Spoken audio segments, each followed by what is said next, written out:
Hello, my CNC router, sister, and brother. Waiting for some of our friends to come on.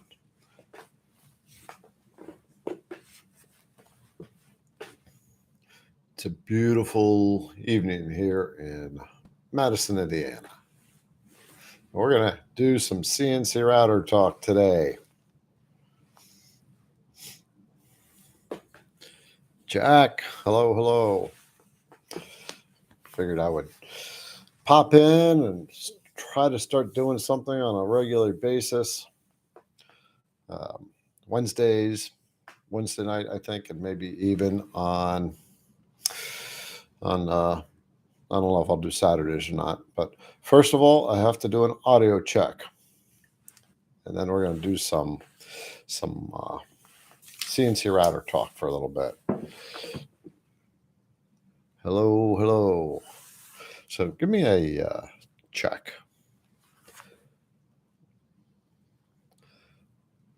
Oh, you got the bit from Facebook. Hi, Don. All right, give me a check. Okay, good. Sounds good. I got audio that's actually working, huh? Well, that's because in my office here, I've got a killer microphone. This makes all the difference in the world. Amen, Andrew. Amen.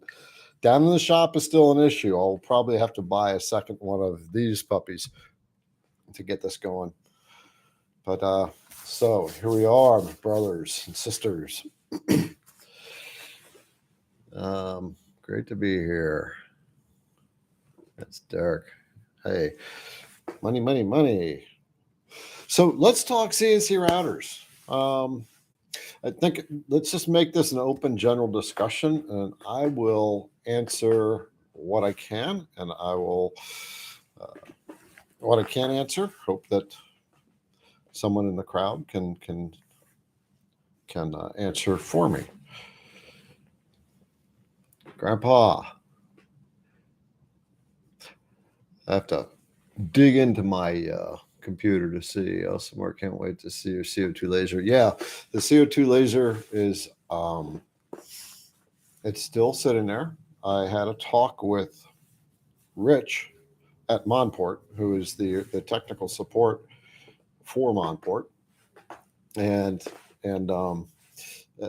he's such a good guy to talk to, and so he gave me the guidance of what because he's like this CO2 laser master. He's got a bunch of machines, industrial level. So it's giving me a ton of advice, telling me exactly what equipment to buy with the 80-watt laser. So tomorrow I am probably going to be ordering that stuff. One is a chiller, and he told me specifically what chiller. I've had a lot of advice from people of different ways to do this, but he definitely gave me a ton of advice. Here's something interesting about the CO2 lasers that he said. When you get the chiller, the fluid flows through the tube, and then there's an inner tube where the laser beam goes. And he said, make sure you get it's an antibacterial. It's the stuff that you put in your fish tank, and you put that in the chiller line.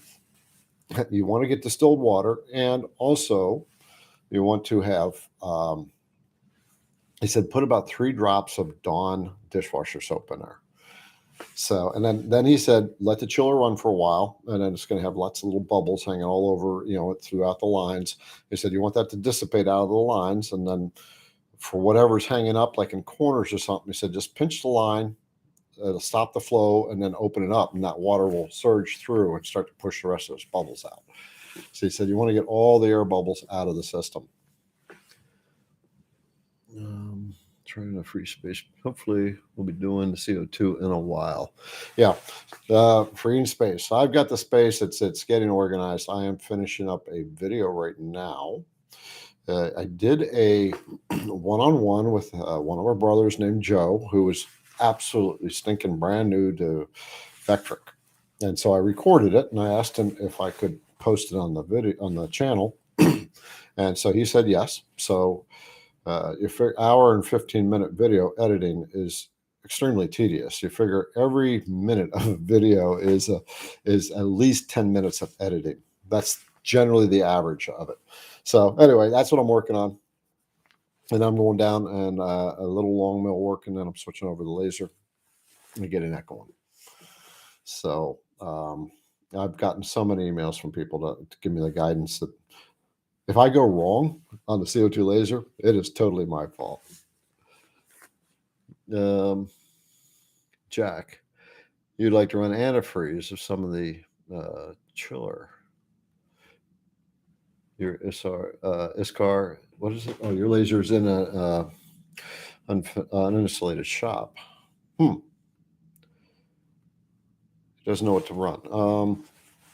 So, all right, in the comments, Jack has just asked about CO2 laser, and because he's in an uninsulated shop in the wintertime, it will freeze the water in the line, is what I'm gathering out of this.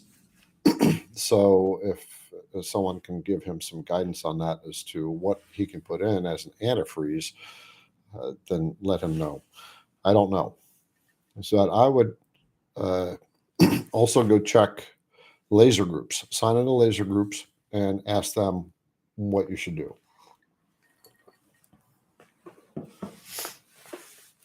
So, yeah, that's the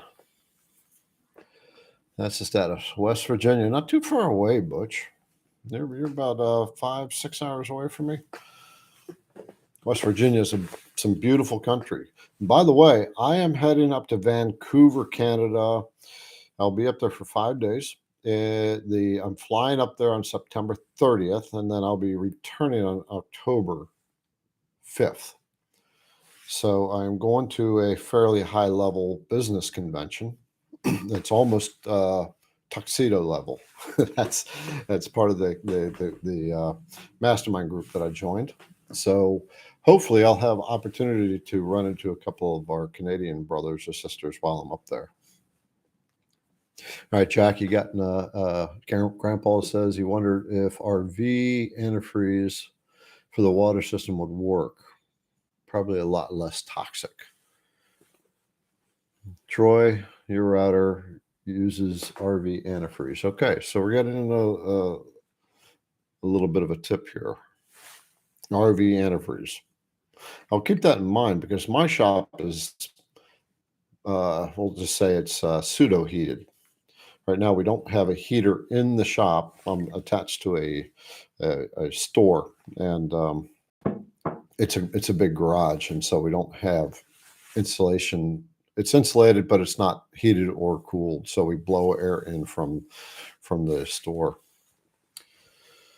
So I'm hearing RV antifreeze a lot. So let's get this confirmed from somebody. As a matter of fact, I will write this down so I can get an answer for that. For CO2 laser cooling. I'm going to tell you a little tip here when it comes to business, because this is what's going on right here is a key for you to understand. Whether CO2 laser business or CNC router business, CNC business, any business whatsoever, is you look for the problems, and if you can solve the problems, then your business will do really good. And the better that you can solve them, the better you will do. And this is a perfect case in point. So here we're getting questions about CO2 laser in an uninsulated space that can fall below freezing, right? So this is not the only time this question's been asked. It's been asked multiple times. So as I get this going, I will create a video that talks about how to cool, how to keep your water from freezing. And so when you're in CNC business and people are popping out questions are data points. They are problems people are looking to solve. And the more you see of the same type of question, the more that you should be zeroing in on that thing, on that particular thing, and create a solution where people can find it. And that will draw more eyes to you. Hey, Garrett, get yourself a mini split air conditioner heater for your shop. Okay, Grandpa. Send me information on it. Email me if you would, so I know exactly what you're talking about. Send me a link to somewhere so I know. One of the things is, with the RV antifreeze 1-to-1 ratio. Okay. One of the things is I am, as far as the shop goes, I'm actually in this debate of moving out of this amazing town and moving much closer to my grandkids and my daughter. So that kind of holds me back on spending that kind of income to cool the shop. But that's not set in stone, so I'll probably just go ahead and do it. Grumpy, what's up? Grumpy Woodworker. How'd you come up with that name? All right, everybody's saying RV antifreeze. So we must be zeroing in on something.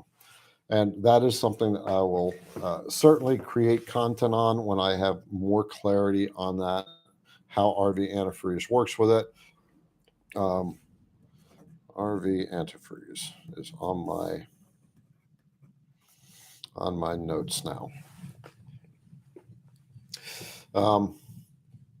So yeah, that's the story right now as to where I'm at.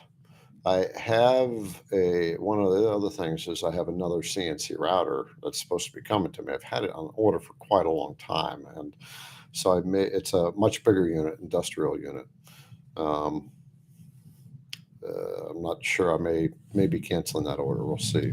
It's been a little while, but it's kind of been okay too, because I've been tied up with other stuff. Yep, every 6 months, use the RV plumbing antifreeze. So this RV stuff is really coming up. Hello from Ohio, Jordan. Jordan, I was born in Cincinnati, Ohio, and lived there for the first 10 years of my life, and moved to New Jersey, and that's where I grew up. And then moved back to Northern Kentucky, and now I'm still in the same area, down in Madison, Indiana.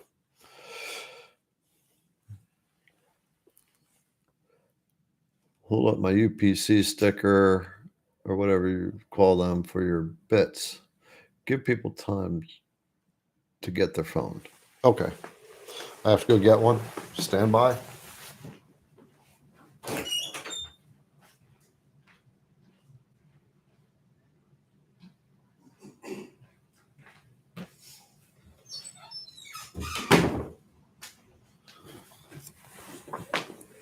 Okay.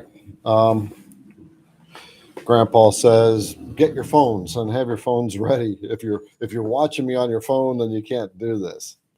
So what I have done is I have added to all the bits that go out the door now a sticker with a QR code on it. And that is a QR code. And unfortunately, you're probably not going to be able to scan it because of the quality of my camera. So this is a good subject to talk about when it comes to your business. If you're in CNC business or planning on getting into it, is to learn about what QR codes are. QR stands for quick response. We all know what UPC codes are, right? The bunch of bars with a number under it, and every bar is technically it is Morse code of all things. It's just a wide bar is the dash, and a narrow bar is the dot, and a series of those together reads a number, and then there's a designator on each end to tell the system that it's the start and end of what it's supposed to scan to determine what is being read. So that is just one dimensional. You can only scan back and forth. With a QR code, with one of these things, okay, it carries about 360 times the information. So in CNC business, first of all, QR codes are free to create. And all you have to do is type in QR code generator into Google, and you'll have all kinds of free ones to come up with. It'll create that weird looking digital symbol. And then on your phone is a button that you click, and it'll set it up to scan the code. And when you go to this code generator, literally, it can be coded to anything up to a certain amount of information. So a lot of people will use them for websites or for information. And now, whenever a router bit goes out, these stickers go with it, with instructions to stick it right on your machine. So if you need a router bit, rather than having to go to your computer, leave your machine, go to your computer, start doing your search, all you have to do is pull out your phone and scan the code, and it'll take you directly to my website. uh, the next step will be just use the CAM app. The next step is to put the QR code on every single bit. And when you scan that, it'll bring you to that bit, and it'll also have all the feeds and speeds information. But I'm having my website rebuilt first. So probably in another month, you'll see a completely new face on the IDC Woodcraft website. And I'm designing it to make it super fast and super easy to find your bits, so you don't have to scroll down. It's going to be click filter, the filter type of thing. So if you're looking for a 1/8 shank, all you do is click the button 1/8 shank, and it'll show you all the bits are 1/8 shank, and then you can filter down. If you're looking for a down cut, an up cut, that roughing bit that I just released, whatever it is. So digital, aka David, let's see, you got your Optitech 80 watt, arrives Friday. Hopefully you won't learn the hard way with the laser. Just it'd be an insulated garage. So yeah, we're all talking lasers now. This is going to be cool. So Jordan uses a QR code in his business cards. Okay. So QR codes, here is what I want you to do with QR codes. This is going to kind of, in a way, take your business, bring it into the modern age. There's one thing we cannot avoid is technological advances. If we don't stay up with them, we will fall behind. So on your CNC projects that you sell, always have a QR code on it. You can have it on the back as a sticker, as burn it in. You can, I even use a CNC, like an engraving bit, and engrave my QR code on the back of some of the things I make. Like, I got a video I've been working on. And when you sell a project to somebody, or even give it to them as a friend, let them know that QR code is on there. And that QR code should take them directly back to your website. You should have a website, or to your Etsy store, or a QR code can be anything you want. It can have a love letter attached to it, right? So if you scan it, it is basically a text thing, and you can do a QR code for your daughter for a wedding present, and when they scan that, it'll bring up the text of the message that you wanted to give them. So, but the idea with the QR code is to make sure that your customer knows that it's there, and then 2 months down the road, when somebody sees it and says how amazing that project looks, where'd you get it? They're not saying, I don't know, I got it from some guy at a craft show, right? Instead, they will know, oh, I don't remember, but here's the QR code. Let's scan it. It'll go straight to the site, and you have a new potential customer, and you've opened a whole new door for a customer that you would not have had in the past. So QR codes are really they make it super convenient for you. So if you don't understand or know about QR codes, take a little bit to understand them. Know how to scan them on your phone, and then go generate a new QR code for your website, or for your phone number, for a love letter, for an address. They are so super flexible. I'm still learning about them. Okay, let's take a look at some of the things.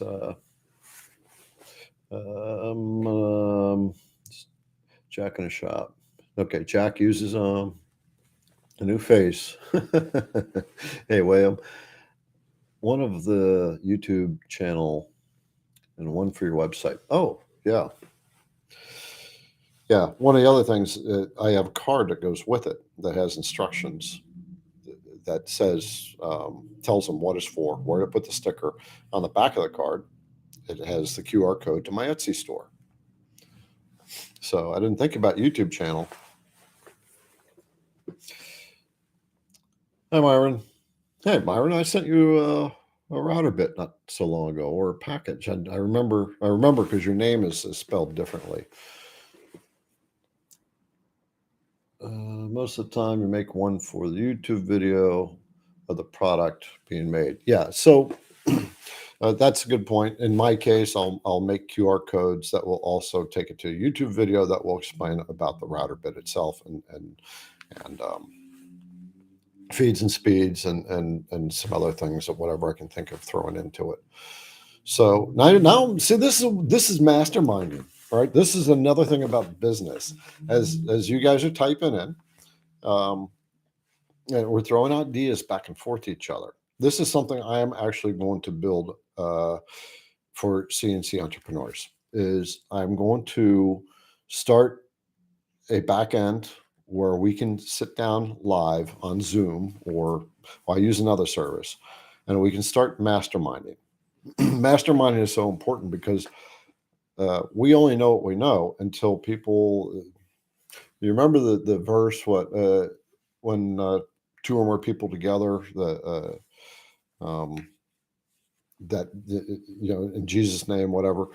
And the way I interpret that verse is when two or more people together, we become ultra creative, right? That's the whole thing about the we are creators, right? That's what we do with the CNC routers. And so, but technically it's masterminding. And masterminding will take your business to the next level. So I want to start CNC business masterminds.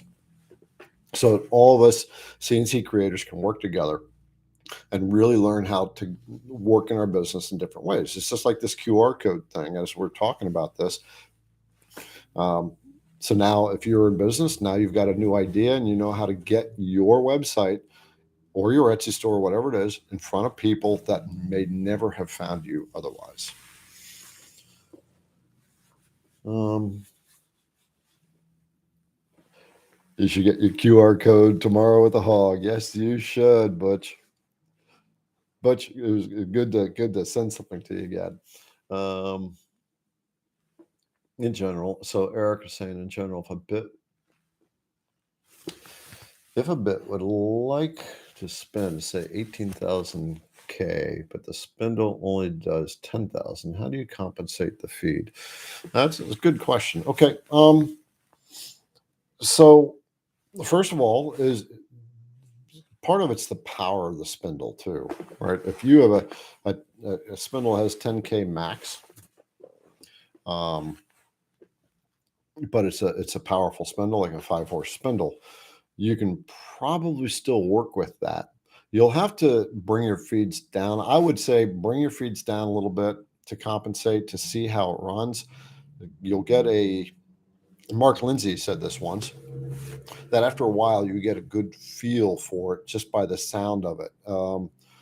There's vibrations and it's like anything else. You can just kind of, after a while, if you get good enough, you'll say, this just feels like it's got more balls to it. And then you can start bringing it back up. And the finish. You can also tell by the sawdust. If you're getting powdery sawdust while you're cutting, your feeds are too slow. Right, because when you're sold, that doesn't include MDF. MDF is nothing but powder. Your sawdust should be it should be kind of chunky. So that's another way to tell. And Digital David, go from my long mill 3030 to the laser.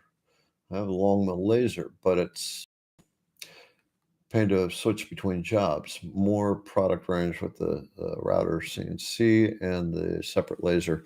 Yeah, I think so. Right. I mean, this is all new to me too. So, but what David just said is when you have a CNC router laser combination, there are some trade-offs. I don't know if the trade-off is right. It's kind of a setup thing because typically laser center point is in a different position from the router center point, and you have to learn how to compensate that. The thing you want to do is find out what that distance is exactly between the router center and the laser center, and then you can compensate your Z or XY position accordingly. And that's something where you can use, well, I wanted to say you can use the work offsets called G54, G55, G56 through G59, but that's getting a little advanced and trying to understand that stuff. So learn how to find the center, the distance between the two, and then you can work with it that way. And then you just shift it over by that amount and re-zero your machine.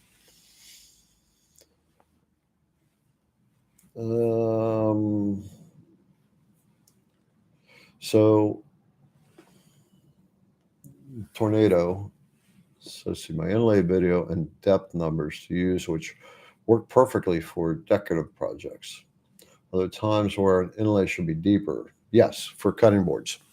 I want to do a cutting board video because you do want deeper inlays for those, just for the robustness, right? That's what we're feeling inside. That's not going to be strong enough.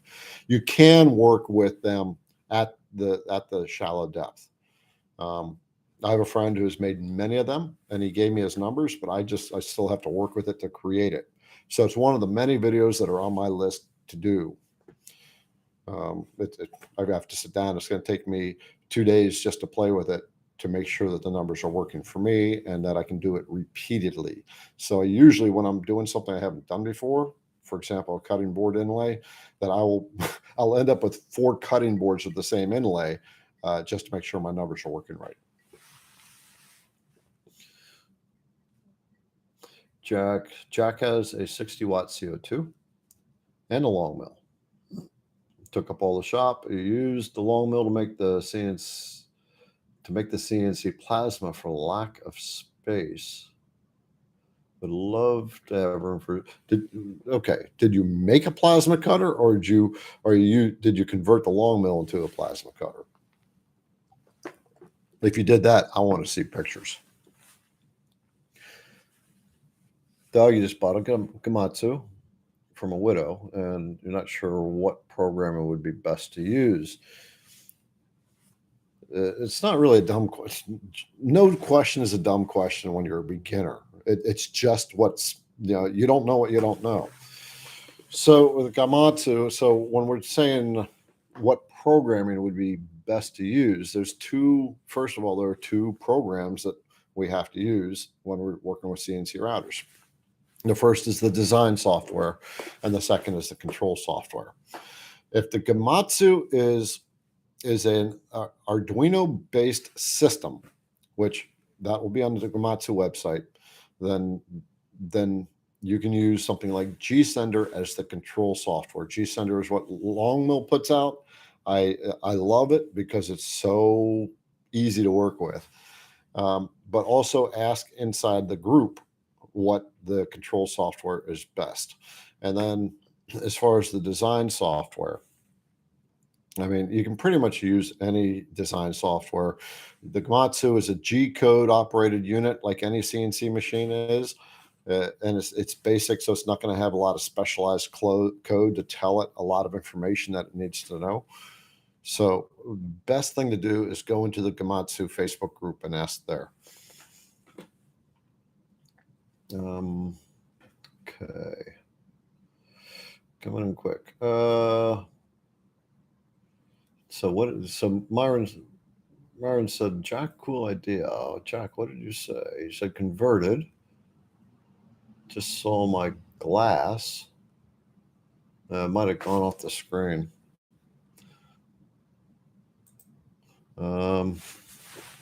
Okay. Is a chiller essential for a CO2 laser? Andrew asked. So I'm going to say yes. So I've gotten a lot of information from people and a lot of different ways that they do it. One of our CNC brothers, he uses a portable ice maker. It's a machine about this big. Costs $100, $150. Other people have used ice chests, and they freeze water bottles and then throw them in the ice chest. So, I mean, technically these are like hillbilly ways of taking care of it. I am going to go the proper route. I'm going to follow what the experts say, and they say use a chiller, right? So I'm going to use a chiller, and so that's what I'm going to suggest here as well. Oh, okay. Yeah, well, I'm using so Patrick, I'm using my real microphone this time. Uh, so let's see.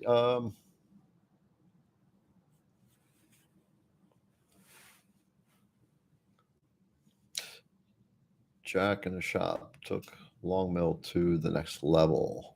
Oh yeah, yeah. Okay, so Jack, you did convert that thing. I want pictures, dude. I want pictures. I got to see this. Create a video. I want to see it in action. Okay, so Jack has been on it. He says Jack in the shop has used a CNC laser, CO2 laser, and he says a chiller is better. Uh, Also, you need to ventilate it, right? It's burning wood. And here's some other advice I got that you want to have an inline fan, and you want to vent it up high and way out of the way, like outside and up high. Particularly if you're running something that may have some chemicals in it. That one of the things with lasers, if there's any vinyl, if I'm correct, if there's any vinyl in the material, it will generate chlorine gas, and that's toxic to us. So you want to ventilate it out and up, get it completely out of the way. All right, Jack, you did convert it to a plasma. Send me pictures and a video. Looking forward to the business section. Okay, so Steve is saying looking forward to the business section. If he can help me in any way, just let you know. Okay. The profit is the most important part. How to get it is the greatest challenge to overcome. Yeah. Steve, great point, right? If you're doing a business, at the end of the day, you have to generate a profit. That's the whole reason you're getting a business. It's there to support a lifestyle. And for those who are not really taking into account their own sense of value and the value of the products that they create, and they're going to places and undercutting themselves, like a lot of people on Etsy. I love cutting boards. It's such a good example. When you get a chance, go to Etsy and type in cutting boards, and you're going to see amazingly beautiful boards that are going for stupid low prices that these people have no business charging so low for. But they do it because they think they see it and they think they have to compete with people. And as a business person, you never think you have to know your competition and know what they're doing, but never put yourself in a position of competing with anybody else. Inside, I don't compete with other CNC router bit companies, right? I only compete with myself. How can I be better today than I was yesterday? Mark is from Pennsylvania. What part of Pennsylvania? I visit just south of Pittsburgh on a pretty regular basis. My brother has a gentleman's farm in a town called Carnegie. David, the bucket of water, and that dropped the water temp fast and cracked the CO2. Oh, interesting. Okay, so here's a David, I guess, tried a bucket of cold water and started to run it through, and the temperature change to the glass tube was so quick that the glass couldn't expand fast enough, and or contract fast enough, and it cracked and broke on them near Pittsburgh. So you know where Carnegie is then, or you should know, but it's just south of Pittsburgh, a little small town.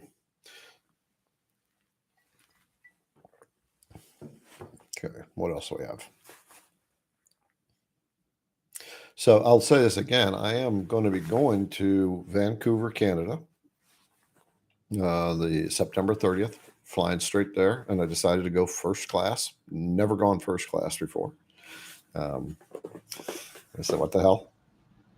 $3,000 plane ticket. I'm all for it. So maybe I'll share with you what it is interesting about the CO2 cooling.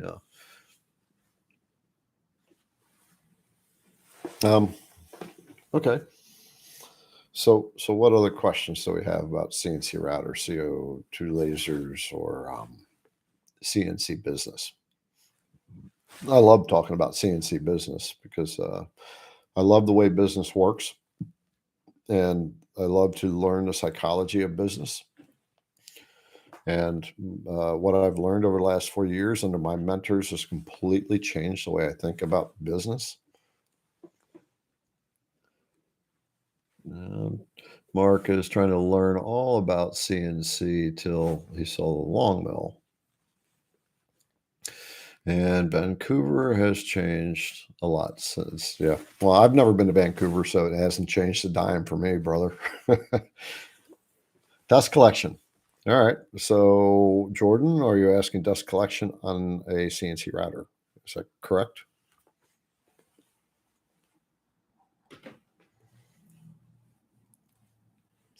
Thanks, Joe. Hey, Joe, how's it going? Joe, I just got to say, the training that you and I did when you brought me in with when we did a one-on-one, that is the video I am editing right now, and it's going to go out in the channel for all other vector beginners, hopefully tomorrow. Anyone near Rochester, New York, to assist in helping getting his running. So Kevin is in Rochester, New York, and is looking for some help with either a CO2 laser or a CNC router.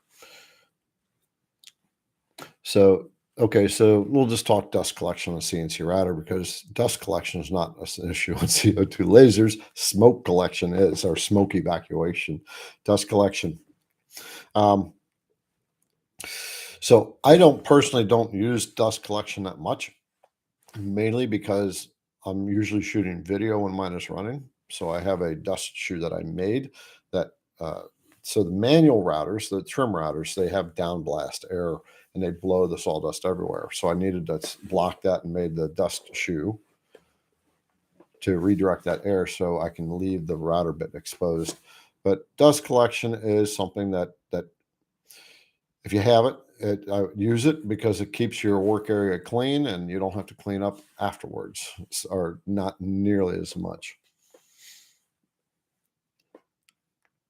Are there any dust boots that work better than what long mill sells? So there's one I see all the time mentioned, and I'm not sure. There, somebody put in the comments about a dust boot that seems to be one of the more popular ones out there. It's a magnetic dust boot. If not, just go into the Facebook groups and ask there. Yeah, that's it. Sweeper, the Sweeper 2.0. I don't know where it's at, whether it's online or Etsy, but look for Sweeper 2.0. It seems to be the favorite dust shoe of choice for many, many people. And those that use it, I'm always seeing them swear by it. Best dust boot for, so extreme woodworker, best dust boot for shoes has been one guy in a shop on Etsy. Okay. If you send me a link to that, then I can put it in this video. Link to dust boot. So I'm going to put this Sweeper, Sweepy 2.0, and then other ones that you give me. Creative, you're welcome. One from Carbide 3D is good. Carbide 3D, so that would be coming from, that's coming from Shipoko. David says, be very, very, very careful about sudden water temperature changes. One guy posted, oh, so we're talking about CO2 lasers and sudden temperature changes in the coolant. He said one guy posted on the Omtech group that he cracked his tube because the water was warm and dropped a crap load of ice Oh, yes, ice. Okay. Yeah. This is a big subject. The temperature change of the water going through the tube needs to be gentle so the glass can change its shape. It can expand or contract at its a pace that won't break it, and then also antifreeze. Oh, carbide is the Sweepy 2.0. Okay. Okay. Chiller is much better. I'm going with the chiller. Best thing to do, Patrick says, or Alp says, the best thing to do is run the chiller for a while before powering up the laser. Yes, I was advised that as well by the person I was talking to yesterday. So this is kind of interesting to get to play with it. It's been frustrating that it's been sitting there for 3 weeks and I haven't been able to do anything with it yet. So um, today I had to do a brain dump, right? Because there's so many things going on in my business that it's become kind of a quagmire of have to do all this stuff in the back end. So I'm having to. I made a brain dump and I said, what are my priorities? Right, priorities are create the content you guys are looking for, and get the CO2 laser up and running.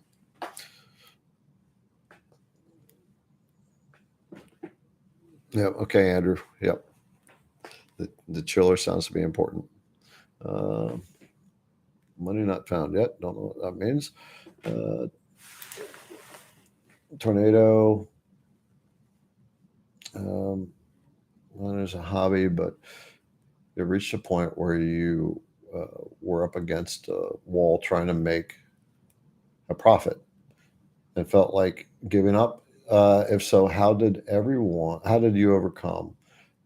Okay. If the CNC, so we're talking about business now. Um, okay, good, great question.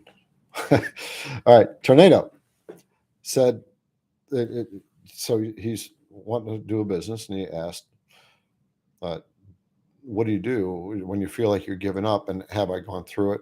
I've gone through it so many times, it's not funny. This is, if you don't go through that as a business person, then you're not working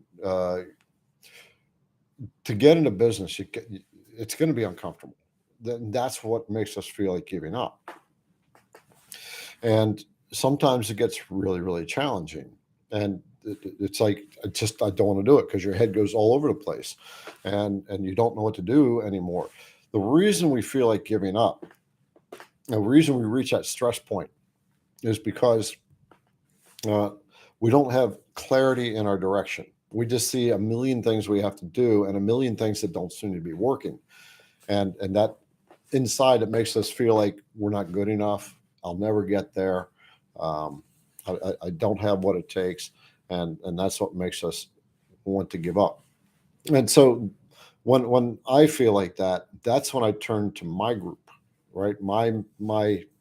Um, my mastermind group, my dragon group, and I talk to them, right? But every single entrepreneur, if you don't go through that at some point, you're not growing a business, right? So you have to go through that stress, and you're going to feel like you're giving up, and it's the hard times that determine where you're going to go. Because if we can't keep pushing through that hard time, the time when we want to give up, the time when it feels like nothing's working, and we feel like giving up, that's what most people do, right? And that's what distinguishes the person who is going to achieve, because it builds your character, it creates new habits.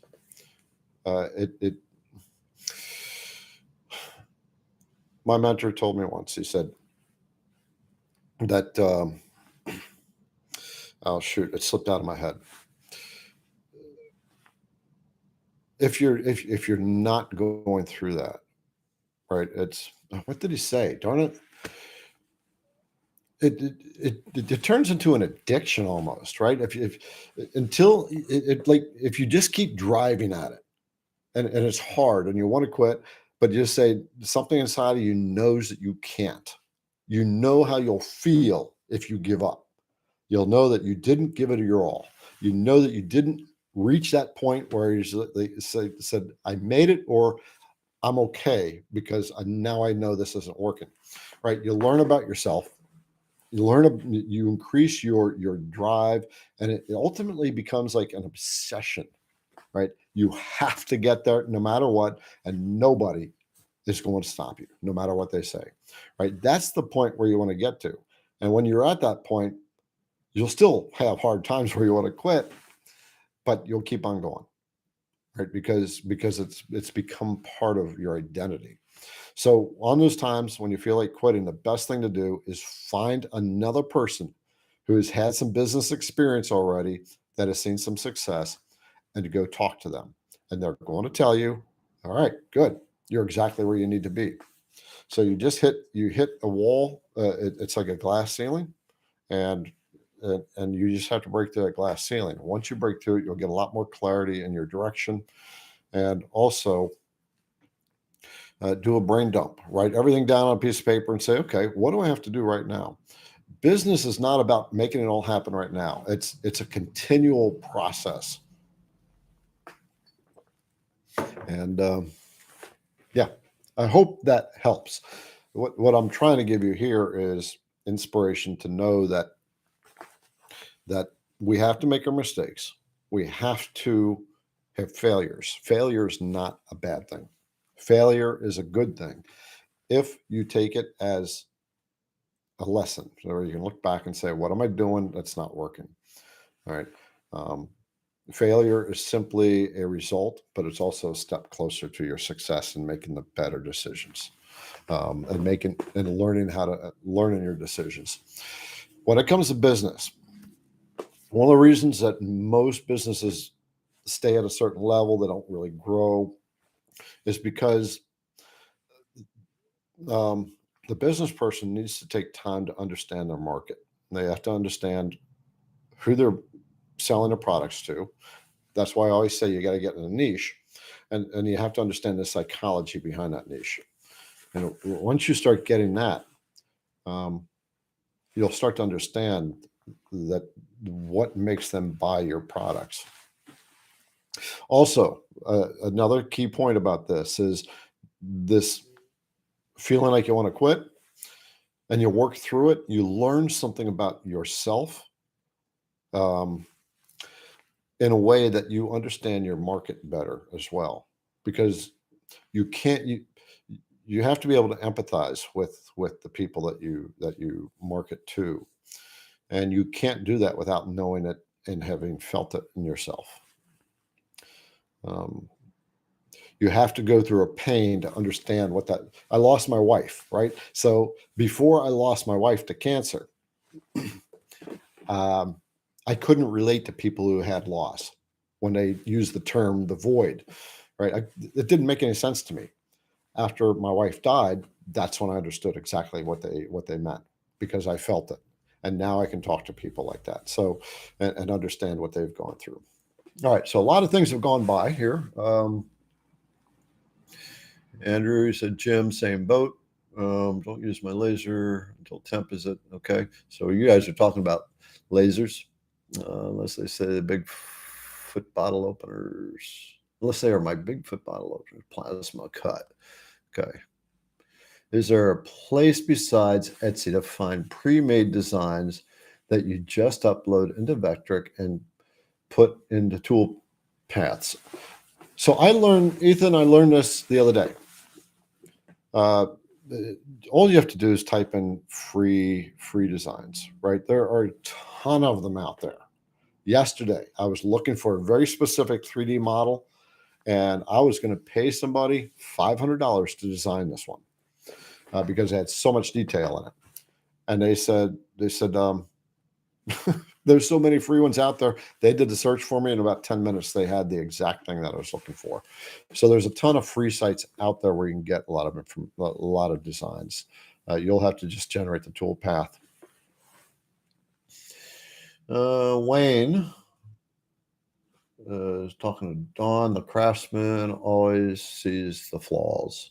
Most people never see those defects. So I didn't see what Don's comment was, but I will say something to that, because I think we're all our own worst critic. I do want to find Don's comment. Let's see if I can scroll up and find you. There you are, Don. Your husband does really nice work on the CNCs. Always finds something wrong. Never ends up selling. Okay, so this is such a great topic. I love this one. We are our own worst critic, and we can't see the beauty in the things we create when we're always looking for the flaws. I didn't see who said that. Wayne said it. And Mark Lindsay has said this many times too. He said, we have to stop looking at and start looking at things from the eyes of the customer. When I had the logo made here and this sign here, I have two of them, and on the other one, there's a little bit of a smudge right up there. And he said, it's got the smudge on there. And he's like, he didn't want to give it to me. I said, no one is ever going to notice that, because what they're seeing is the big picture. And same with the projects that we make. When we're making stuff, people see the whole project. They're not looking for all the mistakes, right? So what's going on there is, when we are looking at our projects and seeing it in such a negative way that we can't put it out there, it's a reflection of how we feel about ourselves. And so we're looking at our own flaws instead of looking at the amazing ability that we have been creating from this stuff. So the tip is to start to talk about, why would someone get something in the first place? And the best way to do this is by, I said empathy before, right? You have to have empathy. So you can't have empathy until you understand yourself.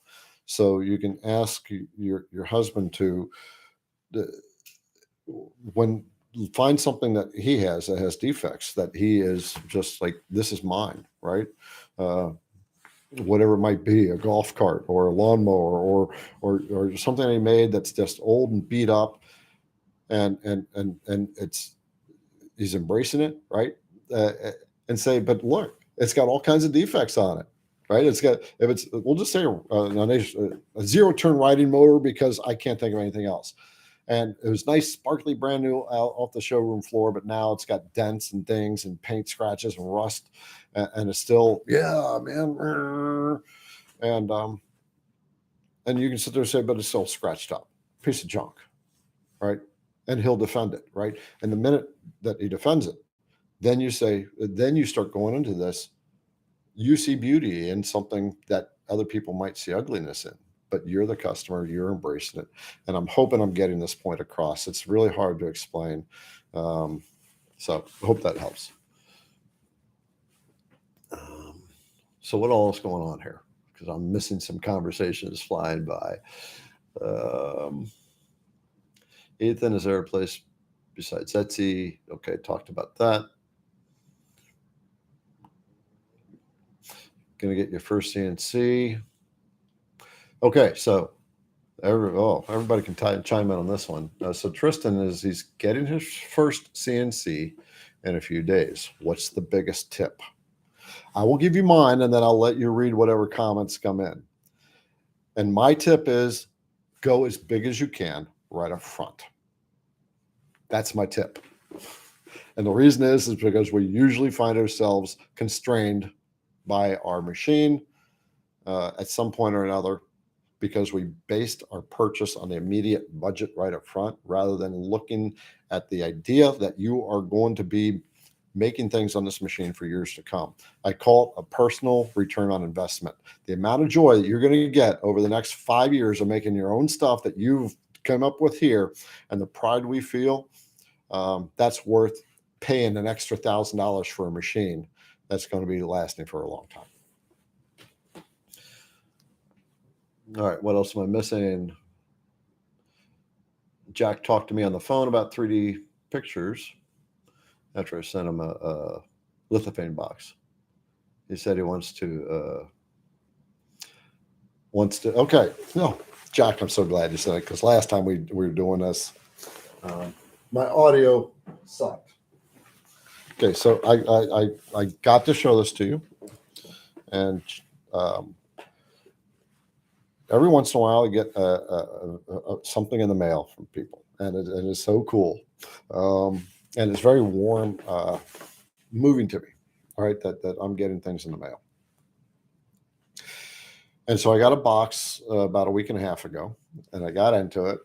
And so at first, it was just so cool, right? This is it.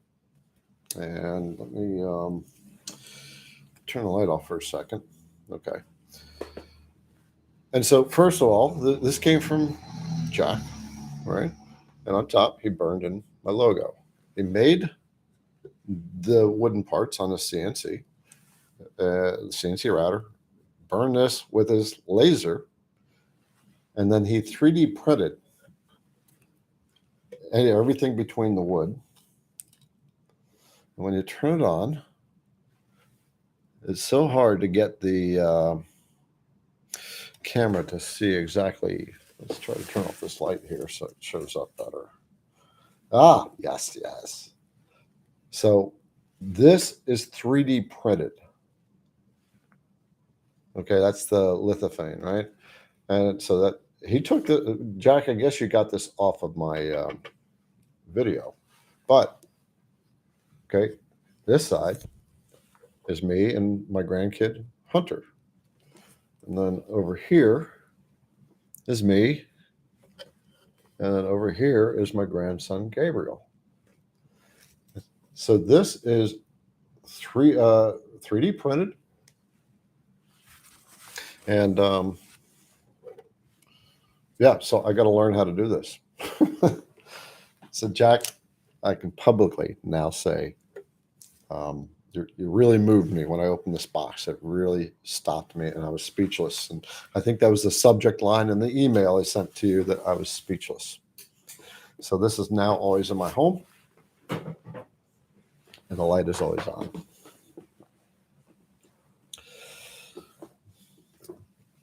And Subamian, I'm not sure if I'm pronouncing it right.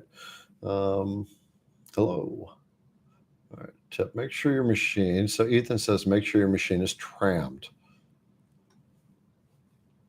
All right. So here are some of the tips that came out. Oh, beautiful! I love this. I don't know where to start. Where are we at? So Jack said, cut, dig in. You're going to make mistakes. You're going to make mistakes, but learn slow. I always say, create your projects, get it over to your machine, and run the machine without a router bit. Don't even put wood on the machine. I've seen more of our CNC brothers dive in to the deep end with a beautiful piece of wood, and they ruin the piece of wood, and they keep trying with a beautiful piece of wood, right? And they ruin bits that way. Learn it step at a time. Joe says, learn how to design first. Yes. Learn how to design, get the basics down, and then move over to the router and learn how the routers work into super, super simple designs. I got a video. It says draw a square in a circle and work from that. So Wayne says, go big or go big or go home, right? Read and be patient. Be willing to learn. It does take time. Jim says, practice, practice, practice. There it is. All kinds of tips. All right. Ethan says, make sure your machine is trammed. He finally got his trammed. Yeah. You got to trim. There are steps you have to follow. I am working on I'm not working on it yet, but I want to work on like a little manual, right? So it starts you right at the beginning, like an instruction book. I don't know if that's a good idea or not. Or you can buy it and you can actually have a book. So this is the first thing to do with your, when you're thinking about CNC routers, instead of starting to research CNC routers, first think about why you want it, what you're going to do with it. Think about the bigger picture, and get the budget idea out of the way, right? Because and understand this whole flow, and then once you know that I want to make big things like this, then you need a big machine, and you know that you have to think in big machine and think in big machine budgets. Loving the bits, especially on the MK2. Thinking about getting into laser for it any time. Sabiman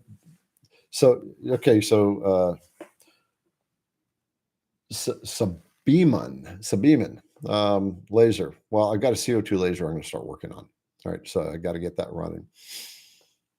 Jack says this is a good one. He print at 100. You print at 150 millimeters per second. Okay, with the 3D. Joe says basics as far as tips. A lot of CNC parts are 3D printed, so there's another reason he's been considering a 3D printer. I use scrap MDF. Yep, use scrap MDF, or use people. Some people say use the construction foam, that pink stuff. I never worked with that, but at least you won't break your bit just because you're using foam. And Jordan, your current project is too complex. It makes your computer a few minutes. I'll put it, toolpath. Yeah. So when you have complex ones, yeah, toolpath will take a long time. I'll tell you what I do when I know I'm going to have a lot of complex toolpaths and it's going to take a long time. I literally go into the toolpath, I edit the tool, and I change my step over to 95%. And I just see a rough idea of what it's going to look like if it's doing what I want it to do. Then when I'm done, I go back through everyone, and then I set all the off step overs back down. The book would be cool. I want mine autographed. Of course, Joe. What else would you expect?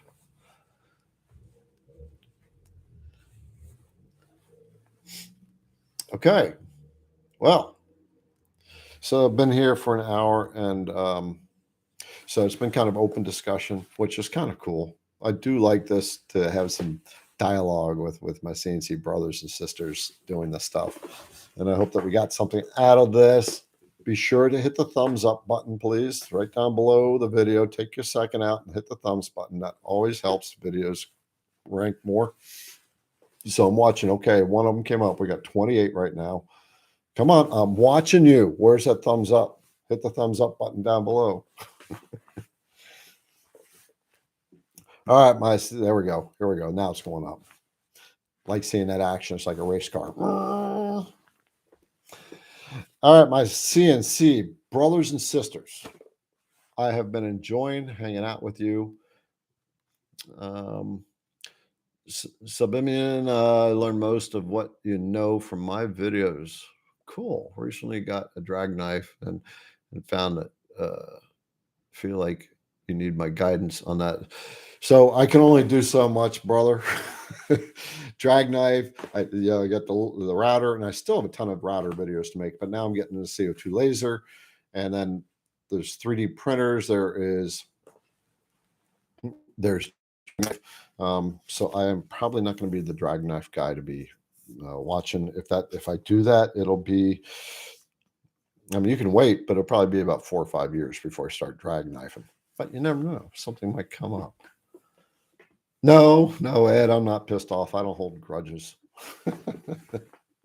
He's talking about the video I put out the other day. I'm pissed because it was just, I don't know why it struck me the way it did. but it's just at the right time. When people are asking about bits, I'm seeing the big brands being brought up, and I think I just know how hard uh, uh, us guys work, me and then Sky One CNC and Cody, and what they do. Sky One, when they go on vacation, they take all their inventory with them. You know, me, I don't go on vacation. I have to figure out how to start being able to take vacation. Helps you to. Okay, Andrew has. I'm going to answer Andrew's question. I'm going to check out. It brings you to a nagging question. How do I do it all? So much energy. This is part of what I was saying before. Is when you become it, you just do it. But I still feel like I'm not doing enough. It bothers me that I haven't created some videos in 6 months that I've been wanting to get done, that my video content has been dropping off. I've gotten exhausted, right? So there are times, and I haven't given myself that break to say, okay, I'm not going to ship any router bits out for a week and stuff like that, and just go take my time off. But I am getting better about that and making sure I'm getting a little bit of time to myself. Besides, I got to start dating too, so I'm working on that as well. All right, but the whole idea is when you're doing something long enough, it becomes a habit, and you just do it. So that's the answer to the question. And that also, when you're pushing through that time you want to quit, that's when you get more drive in you and more identity that this is what I do.